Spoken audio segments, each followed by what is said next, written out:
I'm in a real bind right now and could really use some guidance. I've been married to Emma for 8 years, and up until recently, I thought things were going pretty well between us. We both have steady jobs, haven't had kids yet, and we've even been talking about buying a house together.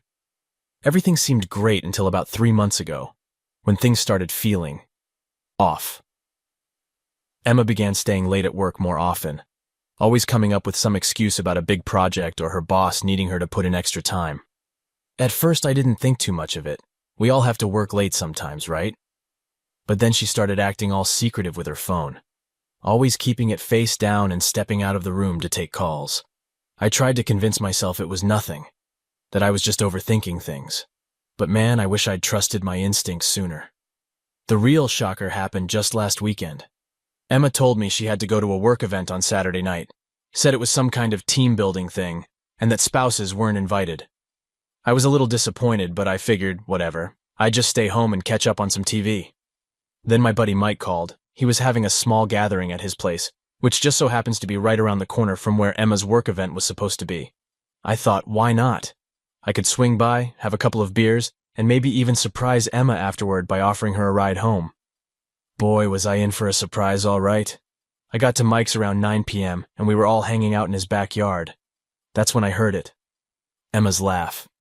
It was coming from the house next door, where there was clearly a much bigger party happening. My stomach sank. I told Mike I needed to check something out and walked over to the neighbor's fence. And there she was. My wife, drink in hand, laughing it up with her boss. No team-building event in sight. Just a regular house party. I stood there, frozen, watching Emma through the gaps in the fence. She was wearing that little black dress I got her for our anniversary, the one she said was too revealing for work events. Her boss, this guy named Dave, had his hand on the small of her back, way too low to be anything but inappropriate. I felt like I was going to be sick. Part of me wanted to barge in there and confront them, but I couldn't move. I just kept watching, hoping that maybe, just maybe, I was getting the wrong idea, anything. Then I saw it. Dave leaned in and whispered something in Emma's ear. She giggled like a schoolgirl, and then they started heading toward the house. As they passed through the patio doors, I saw Dave's hand slide down to grab her ass. That's when I completely lost it. I practically vaulted over that fence without a second thought, not caring who might see me. I stormed into the house, pushing past confused people who had no idea what was going on. I could hear Mike calling after me, but I didn't care. I was on a mission. I found them in the kitchen. Emma was perched on the counter, her legs wrapped around Dave's waist. They were making out like a couple of teenagers, completely lost in each other, until I cleared my throat, that is. "What the hell, Emma?" I shouted, my voice cracking with a mix of anger and disbelief. They sprang apart like they'd just been hit with a jolt of electricity. Emma's eyes went wide, shock and guilt written all over her face, and Dave, that son of a bitch, actually had the nerve to smirk. "Oh, baby, I can explain," Emma started, her voice sickly sweet, but I wasn't about to hear it. "Explain what? How you're not at some work event? How you're practically screwing your boss at a party?" I was shaking, my fists clenched so tight that my nails were digging into my palms. Emma slid off the counter, stumbling a bit. She was clearly drunk. "Honey, it's not what it looks like. Dave and I were just what? Practicing CPR?" I shot back, sarcasm dripping from my voice. "Save it, Emma. I saw everything." That's when Dave decided to open his mouth. "Look, man, why don't we all just calm down and—" I cut him off with a glare that could have melted steel. "You shut the hell up. I'm not talking to you. I'm talking to my wife. My cheating, lying wife." The kitchen went dead silent. I could feel everyone's eyes on us, but I didn't care. My whole world was collapsing, and all I could focus on was the woman in front of me, the woman I thought I knew. Suddenly, Emma's expression hardened. The guilt disappeared, replaced by a cold, defensive look. "Fine," she snapped. "You want the truth? I've been sleeping with Dave for months. And you know what? He satisfies me in ways you never could." Her words hit me like a physical blow. I staggered back, feeling like I'd just been punched in the gut. The room started spinning, and I had to grip the kitchen counter to steady myself. "How could you?" I choked out. 8 years, Emma. 8 fucking years we've been married." She rolled her eyes, looking more annoyed than remorseful. Oh, don't be so dramatic. It's just sex. It's not like I love him or anything. Dave looked a bit taken aback by that, but he kept his mouth shut. Smart move. I laughed bitterly. Just sex? Just sex? Are you fucking kidding me? You've been lying to me for months, sneaking around behind my back, and you have the nerve to tell me it's just sex? Emma shrugged, reaching for her drink on the counter. Whatever. You were always too wrapped up in your job anyway. A girl has needs, you know. I couldn't believe what I was hearing. This cold, callous woman in front of me. Who the hell was she? Because she sure as hell wasn't the woman I married. I was seething with rage, my vision blurring with angry tears. My job? Are you serious right now? I've been busting my ass to save up for the house you wanted.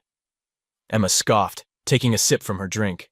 Oh, please, we both know you love your precious career more than you ever loved me. Dave here actually appreciates me. Dave, who had been standing there awkwardly, tried to inch away, but I wasn't letting him off the hook. I pointed at him, my finger trembling with rage. Don't even think about moving, asshole. You're just as responsible for this mess. He raised his hands in mock surrender. Look, man, I didn't know she was married at first, and by the time I found out, well, it was too good to stop. I saw red. Without thinking, I lunged at Dave, my fist connecting squarely with his jaw. He stumbled back, crashing into a group of partygoers. Chaos erupted in the kitchen as people scrambled to pull us apart. Emma was screaming, but I couldn't make out the words over the ringing in my ears. I managed to land another punch before someone yanked me off him. As I was dragged away, I saw Emma rushing to Dave's side, fussing over him. That sight, more than anything else, made me realize it was over. My marriage, my trust, everything shattered in a single night. I shrugged off the hands that were holding me back and stormed out of the house, ignoring the shocked whispers and stares from the other partygoers. The cool night air hit me like a slap in the face, snapping me back to reality. I found myself back in Mike's yard, my chest heaving as I tried to catch my breath. Mike was there in an instant, concern etched all over his face. Man, what the hell happened in there? He asked, handing me a beer. I took it gratefully, downing half of it in one go. My wife, I spat out, has been screwing her boss. Apparently it's been going on for months. Mike's eyes widened in shock. Holy crap, man, I'm so sorry. That's seriously messed up. I nodded, feeling numb. The adrenaline was wearing off, leaving me hollow and lost. Yeah, it is. I don't even know what to do now. Just then, I heard Emma's shrill voice calling my name.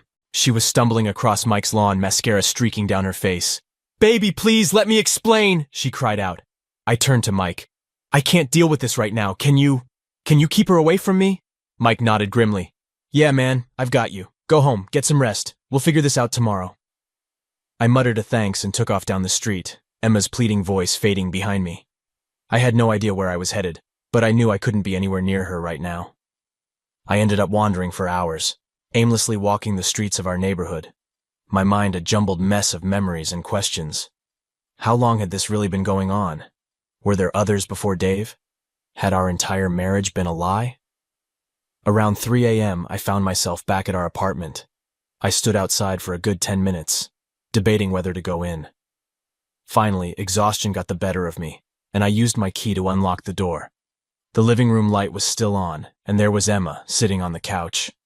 Her makeup was smudged, her hair a mess, and she was still in that damn black dress. She jumped up the moment she saw me. Oh, thank God you're home, she said, rushing toward me. Honey, we need to talk. I can explain everything. I held up a hand, stopping her in her tracks. No, I said, my voice raw from all the yelling earlier. Not now. I can't even look at you right now. Her face crumpled and she pleaded. Please. It was a mistake. I love you, not Dave. We can work this out. I laughed, but it was a bitter sound. Work it out? Are you serious? You've been screwing your boss for months, Emma, months. And you had the nerve to blame me for it. How the hell are we supposed to work that out? She started crying again, those big crocodile tears that once would have broken my heart. Now they just made me feel sick. I'm going to sleep in the spare room, I said, brushing past her. We'll figure out what to do tomorrow. But right now, I can't be around you. As I closed the door to the spare room, I could still hear her sobbing. but all I felt was a hollow emptiness where my heart used to be. I barely slept that night, tossing and turning on the lumpy mattress in the spare room. Every time I closed my eyes, I saw Emma with Dave, laughing at me, mocking everything we'd built together. When morning finally came, I dragged myself out of bed, feeling like I'd been run over by a truck. I could hear Emma moving around in the kitchen, probably making coffee like it was just any other day. I steeled myself and walked out to face her. She looked as rough as I felt, still in yesterday's clothes, her eyes swollen from crying. "Hey," she said softly, offering me a mug of coffee. "Can we talk now?" I took the coffee but didn't drink it. "Yeah," I said. "I guess we have to." We sat at the kitchen table, the silence between us heavy and awkward. Finally, Emma broke it. "I'm so sorry," she began. "What I did was unforgivable, I know that. But I swear it didn't mean anything. It was just a stupid mistake." I scoffed.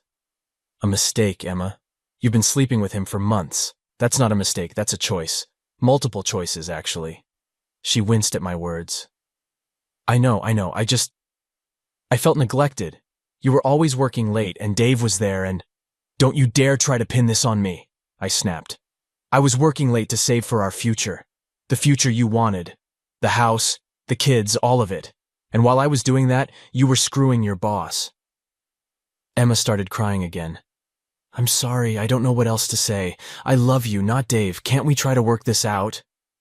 I stared at her, trying to see the woman I married, but all I could see was a stranger wearing my wife's face. I took a deep breath, trying to calm the storm of emotions raging inside me. "Work it out, Emma. You lied to my face for months. You broke our vows, shattered our trust, and destroyed everything we built together. And last night when I caught you, you didn't even have the decency to be sorry. You turned it around and blamed me, remember?" She winced, looking away. "I was drunk and scared. I didn't mean those things." "But you said them," I shot back.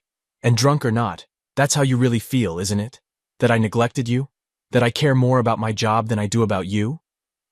Emma didn't respond, which was answer enough. I pressed on. "And what about Dave? You told him it was just sex, that you didn't love him. So what?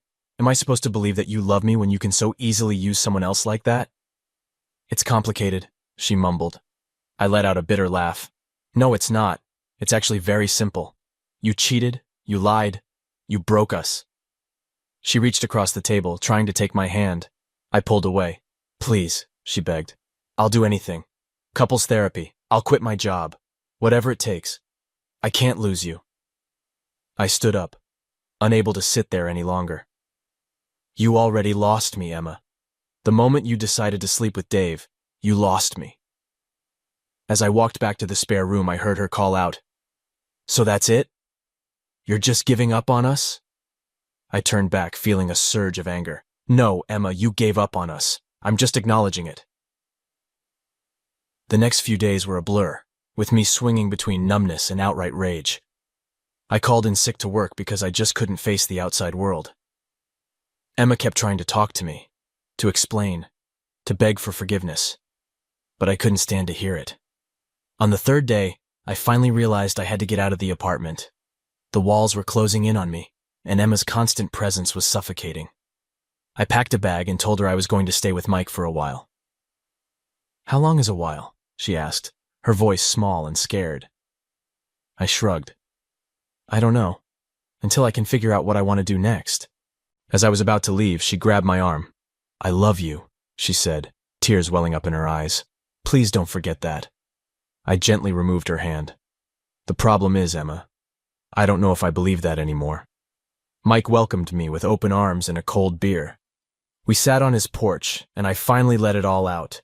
The anger, the betrayal, the crushing disappointment. He listened without judgment, offering support and the occasional, "That's messed up, man." After I finished venting, Mike asked, "So what are you going to do now?" I took a long swig of beer. "Honestly, I have no freaking clue." "How do you come back from something like this?" Mike nodded thoughtfully. "You might not, bro. And that's okay too. You've got to do what's right for you now."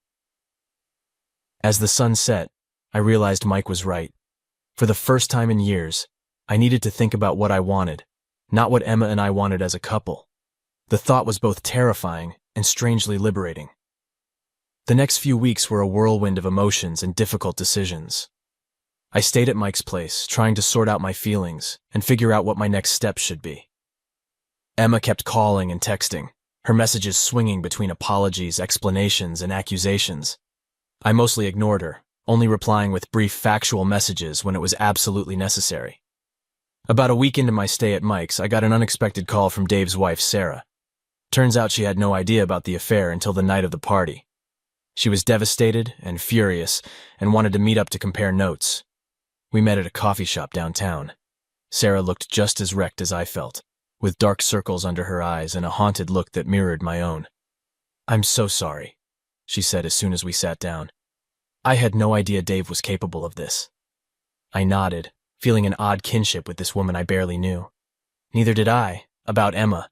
Looks like we both married liars and cheaters, huh?" Sarah managed a weak smile. "Seems that way. Dave's begging for another chance, saying it was a mistake and that it'll never happen again. What about Emma?" I sighed, running a hand through my hair. "Same story. She wants to work it out, go to couples therapy, do whatever it takes. But honestly, I don't know if I can ever trust her again, you know?" Sarah nodded, tears welling up in her eyes. "I know exactly what you mean. Every time Dave touches his phone, I wonder who he's texting. Every time he's late from work, I picture him with her. It's torture." We spent the next couple of hours talking, sharing our pain and anger. It was cathartic in a way, to talk to someone who truly understood what I was going through. As we were leaving, Sarah gave me a hug. "Whatever you decide," she said, "don't let anyone make you feel bad about it. You didn't ask for this." Her words stayed with me as I walked back to Mike's place. I didn't ask for this, and maybe, just maybe, I didn't have to be the one to fix it either. After meeting with Sarah, I felt a shift in my perspective. I realized that I had been so focused on trying to understand why Emma cheated that I hadn't really thought about what I wanted moving forward. I decided it was time to face Emma and have an honest conversation about our future, or the lack thereof. I texted her to meet me at a neutral location, a park we used to go to when we were dating. When I got there, Emma was already sitting on a bench, looking like she hadn't slept in days. Part of me felt a pang of sympathy, but I quickly pushed it aside. "Hey," I said, sitting down next to her but keeping a bit of distance between us. "Hi," she replied, her voice hoarse. "Thanks for agreeing to meet me." I nodded, then got straight to the point. "Emma, I've been doing a lot of thinking. About us, about what happened, and about what I want for my future." She tensed up, clearly sensing where this was headed. "And?" she asked, her voice barely audible. I took a deep breath. "And I think it's over. I can't do this anymore. I can't be with someone I don't trust, someone who could hurt me so deeply and then try to make me feel like it was my fault." Emma started to cry, reaching out for my hand. This time I didn't pull away, but I didn't clasp her hand either. "Please," she begged. "I know I messed up. I know I hurt you, but we can fix this. We can go to counseling. I'll quit my job. I'll do whatever it takes." I shook my head. "That's just it, Emma. I don't want to fix this. I don't want to spend years trying to rebuild trust that you shattered in a single moment. I deserve better than that. We both do." Her sobs grew louder, drawing concerned glances from people passing by. "So that's it? 8 years of marriage and you're just throwing it away?" A flash of anger surged through me. "No, Emma, you threw it away when you decided to sleep with Dave. I'm just acknowledging that it's broken beyond repair." Emma's face crumpled, a mix of grief and anger contorting her features. "You're being so cold," she accused. "Where's the man I married, the one who believed in forgiveness and second chances?" Frustration welled up inside me. That man trusted his wife completely. That man believed in the sanctity of our marriage vows. You killed that man the moment you decided to cheat. She flinched at my words but kept pushing. "People make mistakes, you know. Are you saying you've never messed up?" I shook my head, exasperated. "There's a difference between making a mistake and making a series of deliberate choices to betray your partner. This wasn't a one-time thing, Emma. You lied to me for months." "I know, and I'm sorry," she cried. How many times do I have to say it? I'm sorry, I'm sorry, I'm sorry. I stood up, needing to put some physical distance between us. Sorry doesn't fix this. Sorry doesn't erase the image of you with Dave from my mind. Sorry doesn't rebuild trust. Emma stood up too, her eyes now blazing with anger. So that's it? You're not even willing to try? What happened to, for better or for worse? I laughed bitterly. I think screwing your boss for months falls outside the scope of typical marital problems, don't you? She recoiled as if I'd slapped her. For a moment, we just stood there, the weight of everything unspoken hanging between us. Finally, I spoke again, my voice softer but firm. I'm going to contact a lawyer tomorrow. I think it's best if we make this separation permanent. As I turned to walk away, I heard Emma call out, her voice cracking. I still love you, you know. I paused, but didn't turn back. Maybe you do, I said. But love without trust and respect isn't enough. Goodbye, Emma. As I walked away, I felt a strange mix of sadness and relief. It was over, and though the road ahead was uncertain, I knew I'd made the right choice for myself. The next few months were a whirlwind of legal meetings, paperwork, and tough decisions. I hired a divorce lawyer, a no-nonsense woman named Linda, who guided me through the process with efficiency and empathy. At first, Emma contested the divorce, clinging to the hope of reconciliation, but after a few tense meetings with our respective lawyers, she finally accepted that it was over. We managed to settle most of our affairs out of court, dividing our assets and debts as fairly as possible. The hardest part was going through our shared possessions. Each photo, each keepsake was a painful reminder of the life we'd built together and the trust that had been shattered. I found myself swinging between anger and nostalgia, sometimes wanting to destroy everything, other times holding on to items as if they could somehow preserve the good moments of our marriage. Throughout this ordeal, I leaned heavily on my support system. Mike was a rock, always there with a beer and a sympathetic ear. My parents, once they got over the initial shock, rallied around me. Even Sarah, Dave's wife, became an unexpected source of support. We'd meet for coffee occasionally, sharing updates on our divorce proceedings and offering each other encouragement. Work became my refuge. I buried myself in projects, staying late at the office, not out of obligation, but because it gave me a sense of purpose and a welcome distraction. My boss, noticing my increased productivity but also my obvious stress, suggested I take some time off. I declined, knowing that too much free time would only lead to more brooding. As the divorce proceedings dragged on, I started to feel the weight of it all, the constant negotiations, the reminders of betrayal, the pitying looks from friends and colleagues. It was all wearing me down. I knew I needed to do something to take care of myself, to start healing. That's when I decided to start seeing a therapist. It was time to confront my pain and begin rebuilding my life. Not as half of a couple, but as an individual. My first therapy session was both terrifying and liberating. Dr. Karen, a middle-aged woman with kind eyes and a no-nonsense approach, listened as I poured out my story. She didn't offer empty reassurances or quick fixes, which I appreciated. "What do you want from these sessions?" she asked me at the end of our first meeting. I thought for a moment. I want to stop feeling angry all the time. I want to trust again. I want to feel like myself again. She nodded. Those are good goals. It won't be easy, and it won't happen overnight. But we can work on that together. Over the next few weeks, Dr. Karen helped me navigate the storm of emotions I'd been bottling up. We talked about my anger, my fears, and my shattered self-esteem. She gave me tools to manage the waves of emotion that would hit me at unexpected times. During one session, she asked me a question that lingered in my mind. Who were you before you were Emma's husband? I realized I didn't really know anymore. I'd been Emma's boyfriend, or Emma's husband for so long that I'd lost sight of who I was as an individual. That became our next focus, rediscovering myself. I started with small steps. I joined a local gym, something I'd always wanted to do but never found the time for when I was married. I rekindled old friendships that had fallen by the wayside. I even signed up for a cooking class, determined to expand my culinary skills beyond microwave dinners. As the weeks turned into months, I began to feel lighter. The anger was still there, but it no longer consumed me. I could think about Emma without immediately picturing her with Dave. I could walk by our old favorite restaurant without feeling like I'd been punched in the gut. Then one day, about 6 months after that night at the party, I realized something. I had gone an entire day without thinking about Emma or the divorce.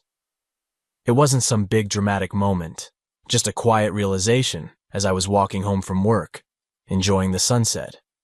I had made it through an entire day just being me. Not the betrayed husband, not the guy going through a divorce, just me. For the first time in months, I smiled. A real, genuine smile. I wasn't fully healed. Dr. Karen had made it clear that healing is a journey, not a destination. But I was on my way, taking it one day at a time. As I continued to work on myself and navigate this new chapter of my life, I encountered unexpected challenges and moments of growth. The divorce was finalized, and while it brought a sense of closure, it also forced me to face the reality of my new status, divorced at 35. One particularly tough moment came when I had to attend a colleague's wedding. It was the first wedding I'd been to since the divorce, and the mix of emotions it stirred up caught me off guard. Watching the couple exchange vows, I felt a pang of sadness for what I'd lost, but also a strange sense of relief. I no longer envied their newlywed bliss because I understood the work and trust it took to sustain a marriage. During the reception, a well-meaning coworker asked if I was seeing anyone new. I stumbled through an awkward response, suddenly realizing that I hadn't even considered dating again. The idea felt both exciting and terrifying. I brought this up in my next session with Dr. Karen. It's perfectly normal to feel conflicted about dating after everything you've been through, she reassured me. There's no need to rush. You'll know when you're ready. She suggested that I focus on building platonic relationships first, to practice trust and vulnerability in a low-pressure environment. Taking her advice, I joined a local book club and a hiking group. It felt good to connect with new people who didn't know me as the guy whose wife cheated on him. As I expanded my social circle, I found myself laughing more, enjoying life in a way I hadn't in years. I was rediscovering parts of myself that had been dormant during my marriage and exploring new interests and passions. One Saturday morning, as I was getting ready for a hike with my new group, I caught a glimpse of myself in the mirror. I looked different, not just physically, though the regular gym sessions had definitely paid off. But there was a lightness in my eyes that had been missing for a long time. It hit me then that while the pain of Emma's betrayal would always be a part of my story, it no longer defined me. I was writing a new chapter, and for the first time in a long while, I was genuinely excited to see where it might lead. About a year after the divorce was finalized, I unexpectedly ran into Emma at a local coffee shop. Living in a small town, I knew this moment would come eventually, but it still caught me off guard. She looked different. Her hair was shorter and she seemed thinner. For a moment, we just stared at each other, unsure of what to say. "Hi," she finally said, her voice small. "Hey," I replied, surprised by the calmness I felt. There was an awkward pause before she spoke again. How have you been?" I took a moment to consider my response. "I'm doing okay. Actually, I'm doing better. How about you?" She nodded, avoiding direct eye contact. I'm getting there. I'm in therapy now, trying to work on myself." I felt a mix of emotions. There was a flicker of the old anger, but also a sense of relief. "That's good. I hope it helps." Another pause, and then Emma said, "I know it doesn't change anything, but I truly am sorry for everything." I took a deep breath. A year ago, those words would have either infuriated me or sent me spiraling into pain. Now, I found that I could accept them for what they were. An apology, nothing more, nothing less. "Thank you for saying that," I replied. "I hope you find what you're looking for." As I turned to leave, Emma called out, "You look good, by the way. Happy." I gave her a small smile. "I am. Take care, Emma." As I walked out of the coffee shop, I realized something profound. The encounter hadn't rattled me. I didn't feel the need to rush home and dissect every word with Mike or call Dr. Karen for an emergency session. I had faced my past, acknowledged it, and was able to walk away, intact.